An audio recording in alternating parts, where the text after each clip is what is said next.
सबसे पहले ये साधारण चुनाव नहीं है, क्योंकि इस चुनाव में पहली बार, आजादी के बाद पहली बार एक ऐसी पार्टी है जो संविधान को खत्म करना चाहती है। उनका लक्ष्य सिर्फ चुनाव जीतने का नहीं है, उनका लक्ष्य हिंदुस्तान के कॉन्स्टिट्यूशन को, हमारे संविधान को खत्म करने का है। और हमारा लक्ष्य, कांग्रेस पार्टी का लक्ष्य, इंडिया अलायंस का लक्ष्य संविधान को बचाने का है और लोकतंत्र को बचाने का है। भाइयों और बहनों, इस देश में जो भी गरीबों को मिला है, जो भी प्रगति हुई है,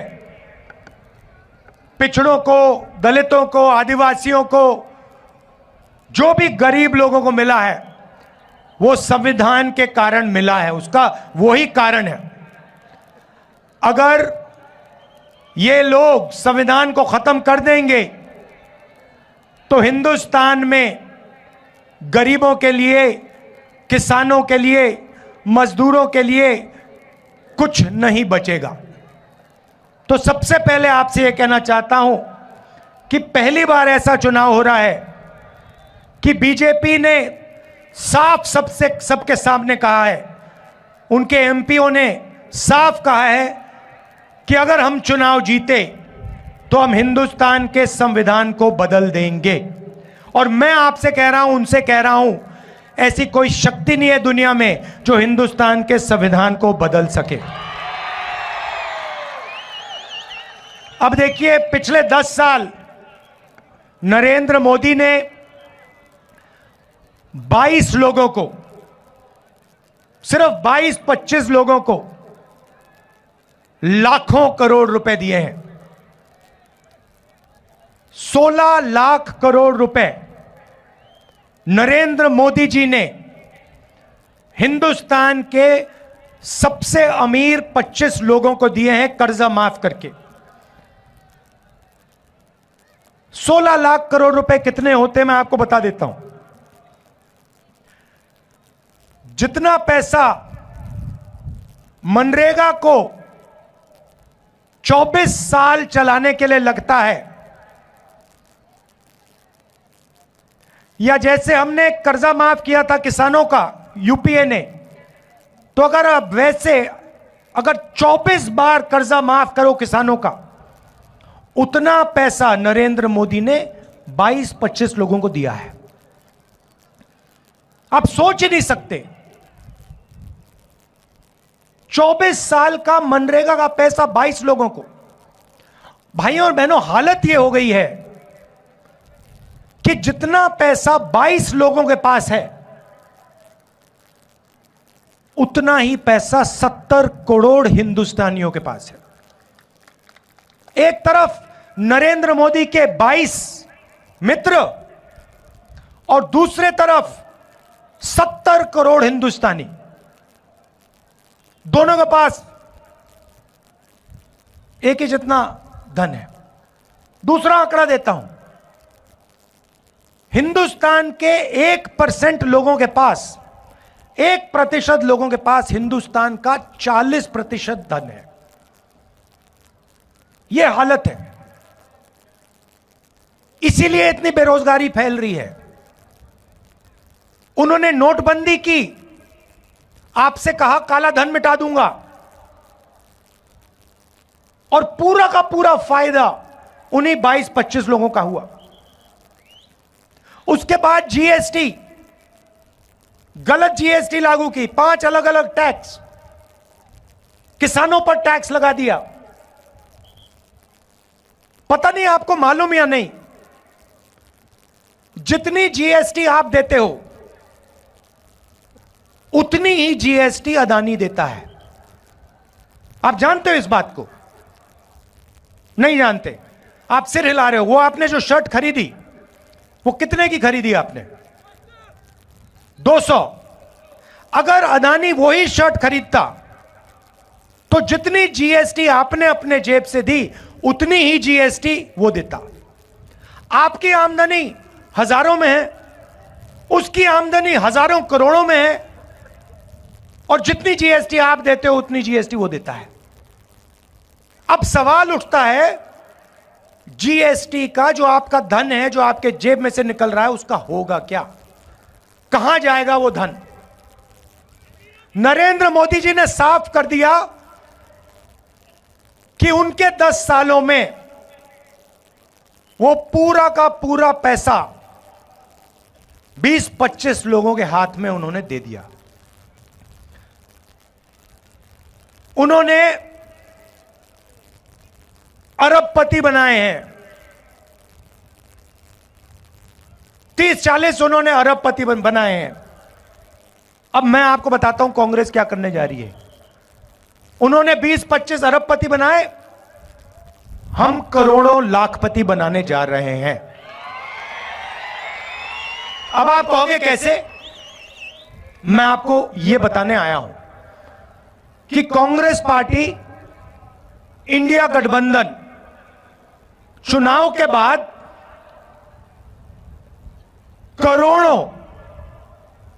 करोड़ों लाखपति कैसे बनाने जा रही है। आप जानते हो कि हिंदुस्तान में महिला भविष्य की देखभाल करती है। यहां पुरुष बैठे हैं, महिलाएं भी बैठी हैं, देखिए ताली बजा रही हैं। अब देखिए 21वीं सदी में स्त्री और पुरुष दोनों जॉब करते हैं। सही बात है ना? ठीक है। 8 घंटे की 10 घंटे की जॉब होती है। जॉब के लिए दोनों को पैसे मिलते हैं, मिलते नहीं मिलते? ठीक है। मगर हिंदुस्तान की महिला 8 घंटे घर से बाहर काम करती है और फिर 8 घंटे घर में काम करती है। सही? मतलब डबल काम करती हैं आप लोग।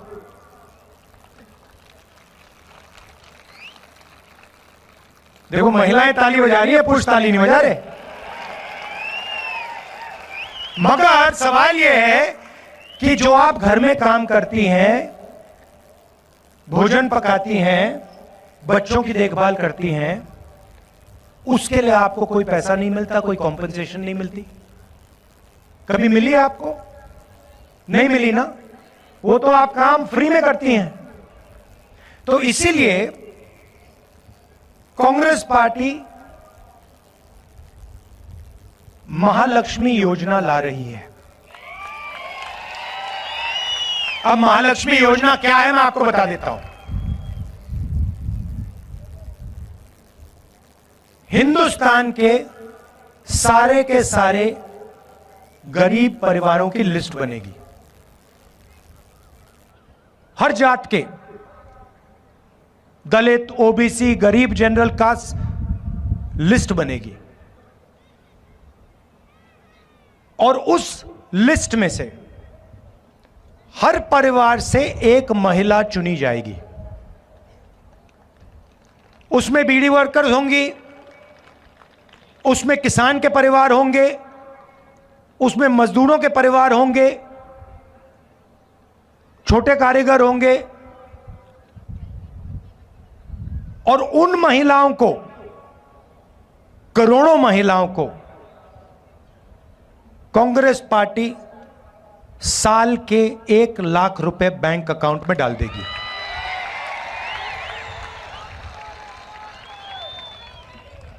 साल के 1 लाख रुपए, महीने के 8,500 रुपए, खटाखट खटाखट खटाखट खटाखट खटाखट अंदर। अब यहां पे पुरुष बैठे हैं, सबसे पहले देखिए पैसा महिलाओं को जाएगा, मगर मैं जानता हूं फायदा आप लोगों को भी होगा। ठीक है? मगर युवा कहेंगे कि आपने हमारे लिए क्या किया? नरेंद्र मोदी ने हमें बेरोजगार कर दिया, हिंदुस्तान का पूरा धन अदानी को दे दिया, नोटबंदी कर दी, जुमला पार्टी 2 करोड़ रोजगार देने थे, झूठ था, वो 15 लाख रुपए की बात की, कोविड आया, थाली बजवा दी, पकौड़े बनवा दिए। तो आप क्या करोगे? अब मैं आपको बताता हूं। अमीर घर के बच्चों को, ये जो बड़े बड़े बिजनेस वाले हैं, इनके बच्चों को जॉब मिलने से पहले ये टेम्पररी नौकरी दिलवाते हैं। इसको अप्रेंटिसशिप कहते हैं, इंटर्नशिप कहते हैं। प्राइवेट सेक्टर में, पब्लिक सेक्टर में, सरकार में इनको एक्सपीरियंस के लिए काम दिया जाता है। जैसे अदानी की कंपनी में उसका बेटा काम करता है।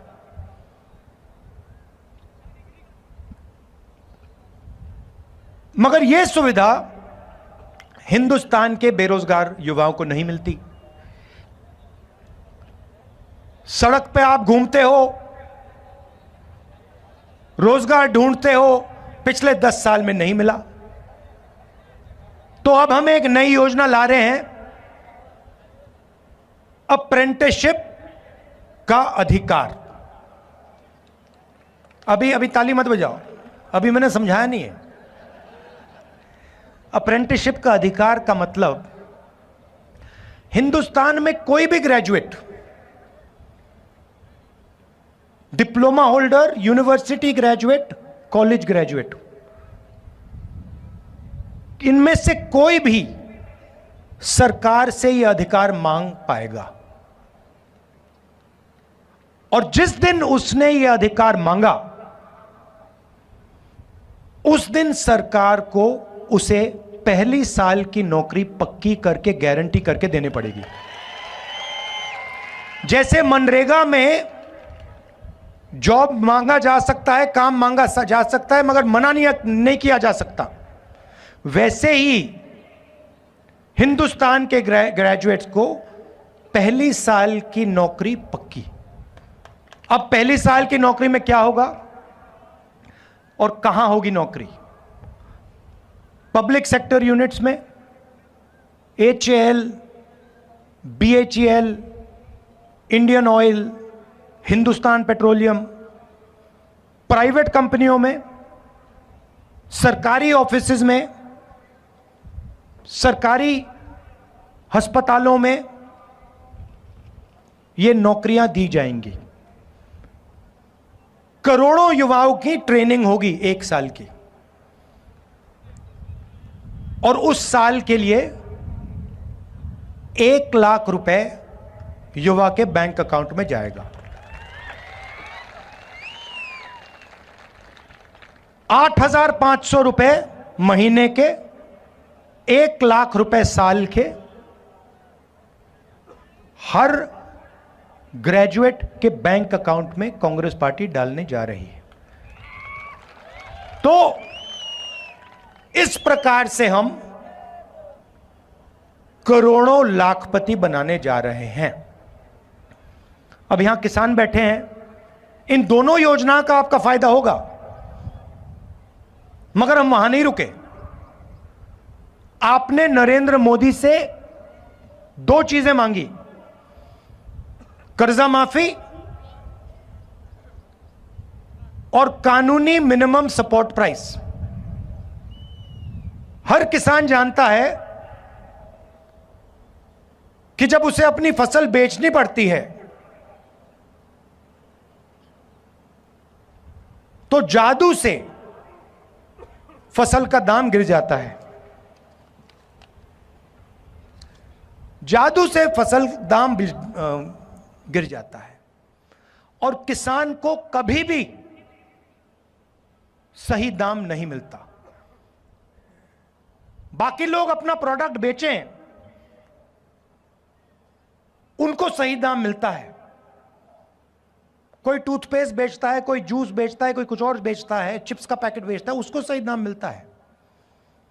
मगर जो इस देश की रीढ़ की हड्डी है, जो 24 घंटा खून पसीना देता है, उसे सही दाम नहीं मिलता। तो हमने 2 काम किसानों के किए हैं, करने जा रहे हैं। पहला काम, हिंदुस्तान के किसानों का हम कर्जा माफ करेंगे। ये अभी आप ताली जल्दी बजा गए। ये कर्जा माफी ये शुरुआत है, मगर हम सिर्फ कर्जा माफी नहीं करेंगे। हम किसानों के लिए एक कमीशन रखेंगे और इस कमीशन का काम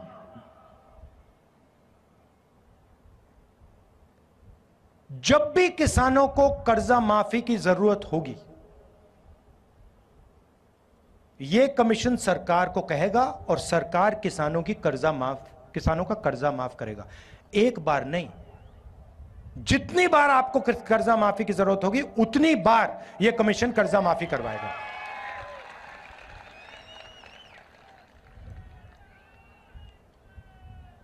और पहली बार हिंदुस्तान की हिस्ट्री में कांग्रेस पार्टी ने निर्णय लिया है कि कानूनी मिनिमम सपोर्ट प्राइस हिंदुस्तान के किसानों को दी जाएगी। भाइयों और बहनों, न्याय होना चाहिए। नरेंद्र मोदी जी ने हिंदुस्तान को अन्याय का कैपिटल बना दिया है। हर गरीब जानता है कि जितना अन्याय आज हिंदुस्तान में हो रहा है उतना शायद पहले कभी नहीं हुआ, अंग्रेजों के समय भी नहीं हुआ। मैं सिर्फ एक बात कह रहा हूं, अगर अदानी जैसे व्यक्ति का कर्जा माफ हो सकता है और अगर नरेंद्र मोदी अदानी जैसे लोगों का कर्जा माफ करेगा, तो कांग्रेस पार्टी किसानों का, मजदूरों का, दलितों का, गरीबों का कर्जा माफ करेगी। अगर नरेंद्र मोदी चाहते हैं कि किसानों का कर्जा माफ ना हो, तो फिर अरबपतियों का भी कर्जा माफ नहीं होना चाहिए। जो उनके लिए होता है वो किसान के लिए होना चाहिए, जो उनके बेटे के लिए होता है वो गरीबों के बेटों के लिए होना चाहिए। मैं सिर्फ ये कह रहा हूं। और नरेंद्र मोदी जी का काम आपके ध्यान को इधर उधर करने का है। घबराए हुए हैं, डर गए हैं, क्योंकि जानते हैं कि इलेक्शन हाथ से जा रहा है और इलेक्टोरल बॉन्ड्स में इतनी चोरी हुई है कि इलेक्शन के बाद उनकी मुश्किल हो जाएगी। तो घबराहट में है, तो एक के बाद एक झूठ बोल रहे हैं।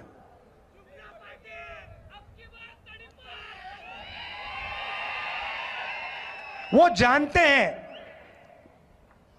कि हिंदुस्तान की जनता बात समझ गई है। वो जानते हैं कि हिंदुस्तान की जनता इस चुनाव में संविधान की रक्षा करने के लिए खड़ी हो गई है।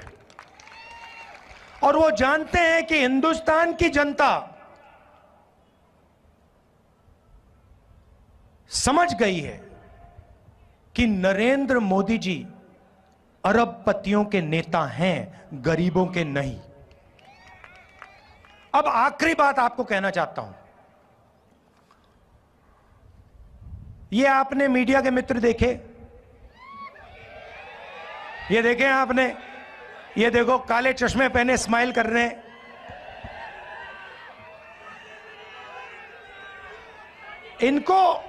इनको आपने कभी भी किसानों की बात करते हुए सुना है, देखा है?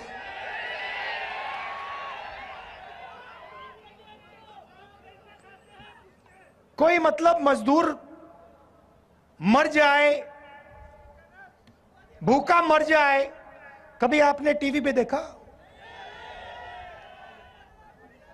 कभी आपने इनके एंकरों को बेरोजगारी के बारे में बोलते हुए देखा? महंगाई के बारे में, किसानों के बारे में? ना। क्योंकि ये अच्छा, इनकी गलती नहीं है जो बेचारे यहां खड़े हैं, इनकी गलती नहीं है क्योंकि इनका कंट्रोलर ऊपर है। ये बेचारे सैलरी लेते हैं, इनको भी मतलब घर चलाना है, तो इनकी गलती नहीं है। हाँ,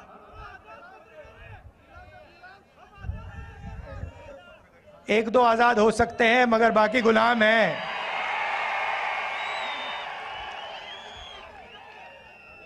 आजकल के हिंदुस्तान में पता नहीं लगता कौन सा मीडिया वाला आजाद है, कौन सा गुलाम है। तो ये आपकी बात तो कभी करते नहीं है। तो मैंने एक बात चेक की, मैंने कहा देखो, देखते हैं। तो ये जो मीडिया कंपनीज है ना, इनके मालिकों की मैंने लिस्ट निकाली। मैंने कहा मैं देखता हूं ये हैं कौन लोग। उनकी लिस्ट निकाली और इनके जो एंकर्स हैं, बड़े बड़े एंकर्स हैं, नाम आप जानते हो, उनकी लिस्ट निकाली। और आप हैरान हो जाओगे, लिस्ट में एक दलित नहीं था, एक आदिवासी नहीं था, एक ओबीसी नहीं था, एक गरीब जनरल कास्ट का नहीं था। ये आपके हैं ही नहीं। 90% हिंदुस्तान का तो एक भी आदमी नहीं है इनमें।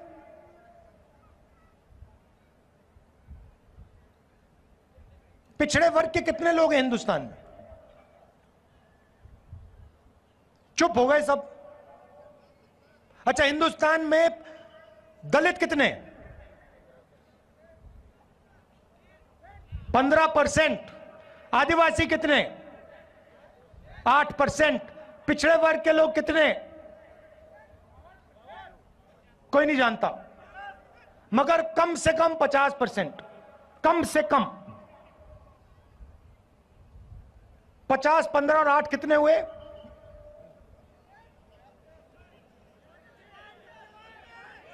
73। उसमें 15% माइनॉरिटी जोड़ दीजिए और 5% गरीब जनरल कास्ट जोड़ दीजिए, कितने हुए? 90 प्लस हो गए। 90% आबादी में से एक आदमी नहीं मिलेगा आपको मीडिया में। एक नहीं है। ये आपके हैं ही नहीं।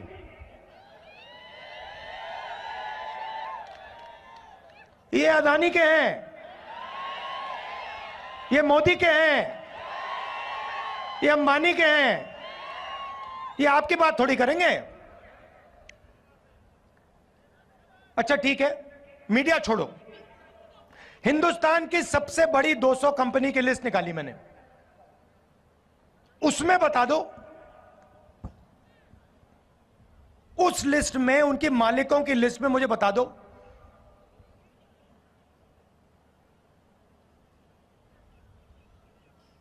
मराठा कितने, धनगर कितने, खटीक कितने, यादव कितने, बता दो। जीरो। 50% में से कोई नहीं, 15% में से कोई नहीं, 8% में से कोई नहीं, 90% में से कोई नहीं, सारे के सारे सीनियर मैनेजमेंट में कोई नहीं।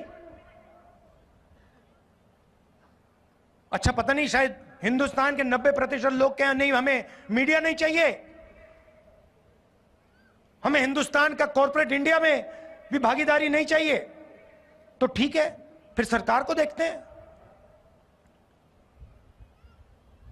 हिंदुस्तान की सरकार को 90 लोग चलाते हैं। आईएएस अफसर हैं, बजट को वो बांटते हैं। हर रुपया बजट का कहां जाता है वो निर्णय लेते हैं, 90 लोग लेते हैं।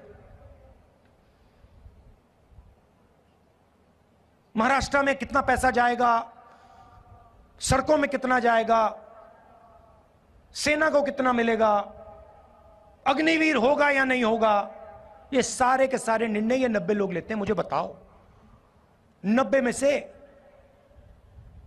पिछड़े वर्ग के कितने? 3। दलित कितने? 1। आदिवासी कितने? 1। और अगर आप बात समझना चाहते हो तो अगर हिंदुस्तान की सरकार बजट में 100 रुपए खर्च करती है तो ओबीसी, दलित, आदिवासी अफसर 6 रुपए 10 पैसे का निर्णय लेते हैं। आपकी आबादी 90%, आपकी भागीदारी 100 में से 6 रुपए 10 पैसा। और फिर नरेंद्र मोदी 24 घंटे घूमता रहता है, कहता है कि मैं ओबीसी हूं। और मैंने जाति जनगणना की जैसे बात छेड़ी, ये इसको बैठाया गया है।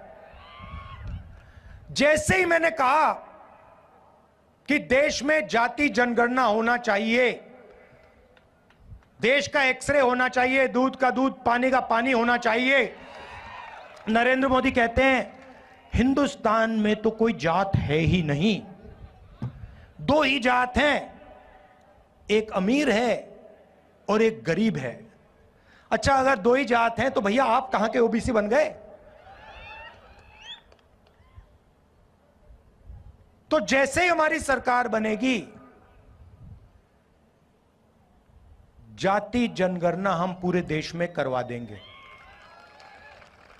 और इकोनॉमिक सर्वे और संस्थाओं का सर्वे, मतलब किसके पास कितना धन है, पिछड़ों के पास कितना धन है, पिछड़ों की क्या भागीदारी है, हर वर्ग की आबादी कितनी है, भागीदारी कितनी है, मीडिया में कितने हैं, कॉर्पोरेट इंडिया में कितने हैं, प्राइवेट अस्पताल के मालिकों में कितने हैं, यह काम हम करेंगे। अब जैसे ही मैंने ये देश के एक्सरे की बात की, वो नरेंद्र मोदी कांपने लग गया। जैसे ही मेरे, और उसकी आदत है, जैसे उसको डर लगता है ना, वो झूठ बोलना शुरू कर देता है। जैसे ही उसको डर लगता है वो कभी पाकिस्तान की बात करेगा, कभी चाइना की बात करेगा। तो एक के बाद एक, एक के बाद एक, एक के बाद एक झूठ बोल रहा है, मगर इस बार नहीं निकल पाएगा।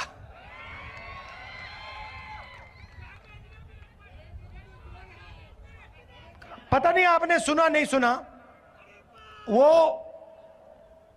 एक योजना लाए इलेक्टोरल बॉन्ड्स वाली, सुनिए आपने? उसमें क्या किया, सबसे पहले कहते हैं कि इलेक्टोरल बॉन्ड से हिंदुस्तान में जो भ्रष्टाचार है वो खत्म होगा। और फिर क्या किया, कहते हैं कि जो भी पैसा देना चाहता है किसी भी राजनीतिक पार्टी को, बिना नाम दिखाए पैसा दे सकता है। सुप्रीम कोर्ट ने कहा भैया ये तो कानूनी नहीं है, इसको रद्द करो। और सुप्रीम कोर्ट ने उनकी स्कीम को रद्द कर दिया। उसके बाद नरेंद्र मोदी और सरकार जिन लोगों ने उनको पैसा दिया उनके नाम नहीं रिलीज करना चाह रही। सुप्रीम कोर्ट ने कहा भैया जिन्होंने आपको पैसा दिया उनके नाम दो और कौन सी तारीख पे पैसा दिया वो बता दो। स्टेट बैंक पे दबाव डाला, वो ये इंफॉर्मेशन रिलीज ही नहीं कर रहे थे। फिर इंफॉर्मेशन रिलीज होती है, पता लगा एक दिन किसी कंपनी पे सीबीआई की रेड होती है, कुछ ही दिन बाद वही कंपनी बीजेपी को करोड़ों रुपए देती है, सीबीआई की इंक्वायरी खत्म हो जाती है। बड़ा कॉन्ट्रैक्ट दिया जाता है, हजारों करोड़ रुपए का कॉन्ट्रैक्ट दिया जाता है और कॉन्ट्रैक्ट मिलने के 10-15 दिन बाद वो कंपनी बीजेपी को हजारों करोड़ रुपए पकड़ा देती है। सड़क पे जो एक्सटॉर्शन कहा जाता है ना, जो सड़क पे एक्सटॉर्शन, गुंडे एक्सटॉर्शन करते हैं ना, हाँ, ये उन्होंने इंटरनेशनल लेवल पर शुरू कर दिया है और जनता से कह रहे हैं कि मैं राजनीतिक फंडिंग के सिस्टम को साफ कर रहा हूं। आप कैसे साफ कर रहे हो? अगर आप साफ कर रहे होते तो आप कहते भैया जो भी पैसा दे रहा है नाम सामने रखो, कौन से दिन दिया, किसने दिया, हिंदुस्तान की पब्लिक को बताओ। मगर नहीं, मगर देश समझ गया है। और जैसे मैंने आपको शुरुआत में कहा, लड़ाई संविधान को बचाने की है और अगर नरेंद्र मोदी अरबपतियों को पैसा दे सकता है, उनका कर्जा माफ कर सकता है, तो कांग्रेस हिंदुस्तान की महिलाओं को, हिंदुस्तान के युवाओं को, हिंदुस्तान के किसानों को पैसा दे सकती है और देगी। आप सबका बहुत बहुत धन्यवाद। नमस्कार, जय हिंद।